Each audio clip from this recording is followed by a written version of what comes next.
Hi everyone, my name is Tracy and you're about to view the video made by Natalie and myself on complex trauma. I will be focusing on a client, Clara. She has suffered complex trauma from an early age, probably around the age of 2, and currently she is 12 years old. According to the National Child Traumatic Stress Network, the term complex trauma describes both children's exposure to multiple traumatic events, often of an invasive interpersonal nature, and the wide-ranging long-term impact of this exposure. The network states that the events are severe and pervasive, such as abuse, profound neglect. They usually begin early in life and can disrupt many aspects of the child's development and the very formation of a self. Since they often occur in the context of the child's relationship with their caregiver, they interfere with the child's ability to form a secure attachment bond. Many aspects of a child's healthy physical and mental development rely on the primary source of safety and stability. Currently, the DSM-5 does not have an adequate category to capture a full range of difficulties that traumatized children experience. The diagnosis of PTSD is often used, but rarely captures the extent of the development through their exposure. Some other diagnoses included for complex trauma could be depression, attention deficit hyperactivity disorder, oppositional defiant disorder, conduct disorder, general anxiety disorder, separation anxiety disorder, and reactive attachment disorder. The problem with those general diagnoses is that treatment usually focuses on that individual diagnosis and doesn't actually capture everything that is incorporated with the trauma that they experience. So, brief history on Clara. Clara's mother passed away in an automobile accident when she was 2 years old. Initially, she was being raised by her father. Unfortunately, he was not prepared for the death of his wife, nor raising a young child, let alone a girl, on his own. Things were kind of, stable for the two of them until Clara went to school. Once she started kindergarten at 6 years old, the teachers began to have concerns. Prior to kindergarten, there wasn't a lot of community interaction, so there wasn't a lot of notice drawn to some of the things Clara was experiencing. After numerous reports to the Division of Child Protection and Permanency, it was determined that Clara was being neglected and physically abused. It was determined that her father was suffering from alcohol abuse, and she was removed from his home and placed into foster care at age 8. During her time in therapy, Clara shared about her father's drinking, which usually resulted in him beating her. At times, he would go missing for days, leaving her at home alone without supervision or food. And due to his drinking, he didn't work, so they rarely had electric or heat. So I'm going to start my session. Clara, the last time we met, you had talked to me about how long you had to go to therapy. Was it something you'd have to participate in forever? So today, I thought we could review some of the stuff we've worked on, some of the things you've shared with me, and then we can identify if there's any areas that you feel like you need to continue working on, or do you think you've come to a point where you're able to move forward without meeting with me, maybe not as often as we have been, or if you feel entirely stop altogether. So initially, if you remember when you came to me, you were young, so it took a little while for you to open up to me. That makes a lot of sense because you were struggling with attachment and with relationships. So it seemed like all the adults in your life had left you. You lost your mom, and then your dad was supposed to take care of you, and he wasn't really doing a good job of taking care of himself, let alone taking care of you. And in addition to that, the adults that were around you would hurt you. You've shared that when your dad was feeling sad about your mom, he would drink and he would end up hurting you. So you had reported to me that you felt like you were bad and that you had no one to rely on. So you worked really hard with me and your foster family to learn how to develop healthy and supportive relationships. So that's something you'll need to continue to do.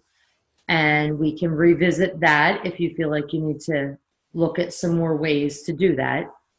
As you get older, different relationships are going to develop. You're going to get better friends. Eventually, you might find a boyfriend.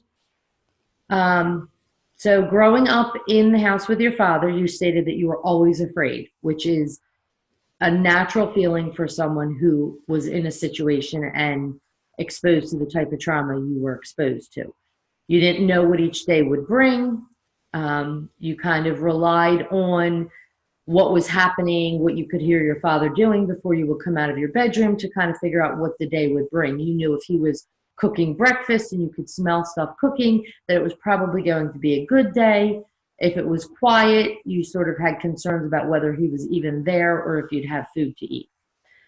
So during this time, your body biology begins to develop, and your immune system and your body's stress response systems may not develop normally if you're constantly on edge, constantly feeling stressed. And in addition to that, because of all the stress you were feeling, it could affect the development of your brain and the nervous system. So the nurturing interaction that you should have been getting between your dad and you helps promote healthy emotional development, and you weren't getting it. So you had that for the first 2 years of your life because you had your mom around and your dad was stable. But once your mom passed, that sort of all, slipped away. So we've also discussed the impact the situations that you have gone through have had on you throughout your life. It can affect the way you think, learn, and concentrate, which is why you need extra help in school. It's why your foster family has gotten you a tutor to help you get caught up to be, on the same level as everyone else in your grade. It can make things difficult for you when you're trying to identify and express your emotions. So we've kind of worked on some feeling sheets and talked about you're able to express to me how certain situations make you feel, but you've often said that sometimes you struggle in the moment explaining it to the other person. And you're also working on triggers and sharing them with your foster family and identifying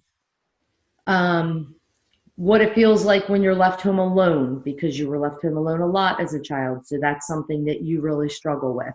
You've talked about being around people that drink alcohol, which makes sense because that was, a trigger with your dad. And you've talked about people being loud because your dad would often yell at you prior to you getting beat. So when some of these things happen, you identify that you get angry and you don't really know how to express your anger. So sometimes you end up crying and you feel like you cry almost to the point where you're out of control and you don't always know how to stop. So part of that has to do with the fact that you don't yet know how to self-regulate, which is something we need to continue to work on. And you have been able to identify some ways to de-escalate, and I know you're working with your foster family on them helping with this as well. So I think this is just a general idea of some of the stuff that we've worked on together. You've been doing a great job working on improving. Lately, we've talked about your self-worth as you're getting older, getting you to identify, you're feeling a little bit of shame, guilt, and low self-esteem because of what occurred with you. And we need to constantly work on reminding you that you're not to blame for what happened to you. And as you get older, there may be other things that come up, but therapy is 100% your decision. So you have to decide if this is something you want to continue working on. And I just hope you decide that you're worth putting the effort into. So that's me. Okay. Hi guys, my name is Natalie. So the client that I'm going to be working with for this video is very similar to Tracie. Her name that I'm going to use is Sally. She is 14 years old. Developmentally, though, it's a little hard to tell, maybe between the ages of 10, 11. So Sally is currently residing with her maternal grandparents, with her brother as well. Originally, she lived with her mother and father, and up until the last year, within the last year when she was 13. Her mother, similar to Tracie's, she had passed away in a car accident. Both of her parents were active in drug addiction. So in explaining throughout this, she talks about, waking up in the morning and there were people in the house laying on the floor, strangers that were laying on the couch that she had no idea. There was a lot of neglect where parents would leave the home for days getting drugs or would be high. So there was not a whole lot of supervision for her and her brother growing up to begin with. And then after her mom passed away when she was 10, she resided, continued to live with her dad. Again, still active in addiction, leaving from the house. So her and her brother were forced to kind of grow up a little bit faster than maybe they should have, where they were cooking on their own, trying to get to school on their own. And within that time, when her dad was home, there was a lot of physical abuse, verbal abuse, and a lot of that mental abuse, along with the neglect. So kind of some of the things that she reports or that she's struggling with is anxiety, depression. So she's struggling with interpersonal relationships, suicidal ideation. She cuts frequently. So those self-injurious behaviors. She does have nightmares and has trouble falling asleep and then staying asleep. And when she is sleeping, she describes having nightmares. And two of the things that I'm really going to focus on during this video would be her disassociation that she's having, and then frequent anxiety and panic attacks. So I will begin. So hi, Sally. Nice to see you again. So I know that we've talked a lot about what brought you here to meet with me. You've described having a lot of anxiety, feeling really tense all the time, really scared, and then you've described having panic attacks that kind of are coming out of nowhere sometimes and you don't know why. Waking up maybe in the middle of the night, having a panic attack. So some of the things that you've described to me are sweating, an increase in your heart rate. And I just want, all of the things that you've discussed with me are really horrible. I mean, they really are some horrible things that happen to you. But I want you to know that you're not broken, and that, your body's way of reacting to that is very normal to the experiences that you've gone through. So the sweating and the increased heart rate, and you described having dizziness or lightheadedness, kind of come out of nowhere.